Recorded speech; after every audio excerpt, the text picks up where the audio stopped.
کہ یہ ہے طریقہ۔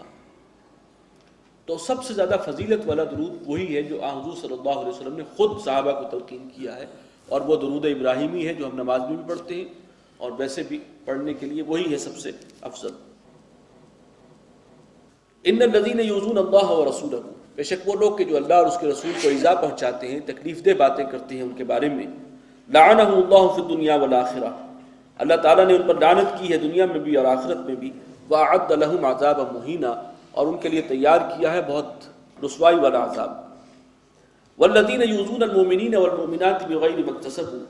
اور وہ لوگ کہ جو ایذا پہنچاتے ہیں اور تہمتیں لگاتے ہیں مسلمان مردوں پر، مسلمان خواتین پر، بغیر اس کے کہ انہوں نے کوئی گناہ کیا ہو، یعنی ناحق تہمت لگ رہی ہے، ناحق الزام لگ رہا ہے، بے گناہوں پر لگ رہا ہے۔ فقد احتملوا بہتانا واثما مبینا، تو ان لوگوں نے اٹھایا ہے ایک بہت بڑا بہتان کا بوجھ اور ایک صریح گناہ جو ہے اس کا بوجھ اپنے اوپر لادا ہے۔ یا ایھا النبی قل لازواجک وبناتک ونساء المؤمنین، اے نبی کہہ دیجئے اپنی بیویوں سے، اپنی بیٹیوں سے اور تمام مسلمان خواتین سے، یدنین علیہن من جلابیبہن، کہ وہ اپنے اوپر اپنی بڑی چادروں کے گھونگھٹ لٹکا لیا کریں۔ یہ جلباب جو ہے بڑی چادر ہوتی تھی پورے لباس کے اوپر، پھر سارے کو کور کرنے والی ایک بہت بڑی چادر خواتین جو ہے وہ لیا کرتی تھی۔ اسی جلباب کو اب مزید اس کا گھونگھٹ جو ہے آگے اپنے لٹکا لو، پردہ ہو گیا۔ اور چنانچہ اس آیت کے بعد، اس کے نزول کے بعد، ازواج مطہرات کا بھی اور تمام مسلمان خواتین کا جو روٹین تھا کہ پورا جسم ان کا مستور ہوتا تھا، بس ایک آنکھ سے رستہ دیکھنے کے لیے صرف ایک آنکھ جو ہے وہ کھلی ہوتی تھی۔ یہ وہ کلچر تھا جو اس وقت پھر اس حکم کے بعد وہاں پر ڈیولپ ہوا، اور یہ ہے اصل میں وہ پردہ باہر نکلتے وقت۔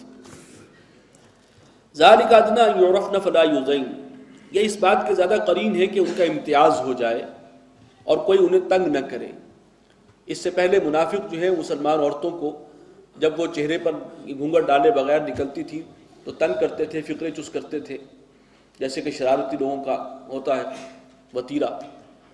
تو فرمایا کہ یہ اب اس طریقے سے کرو پھر تمہاری پہچان ہو جائے گی، یہ شریف بیویاں ہیں۔ اصل میں ایگزمپٹ رکھا ہے اس کے بعد بھی، جو باندیاں ہیں، جو خادمائیں تھیں، ان کو ایگزمپٹ کیا تھا اس حکم سے۔ تو وہ اگر ہیں، وہ خادمائیں ہیں، باندیاں ہیں، وہ اگر چل پھر رہی ہیں اپنے کام کاج میں اور وہ بغیر چہرے کے پردے کے بھی ہیں تو ان کو اجازت تھی، لیکن مسلمان خواتین، بیویاں، شریف زادیاں، ان کے لیے حکم تھا، اس سے امتیاز ہو جائے گا۔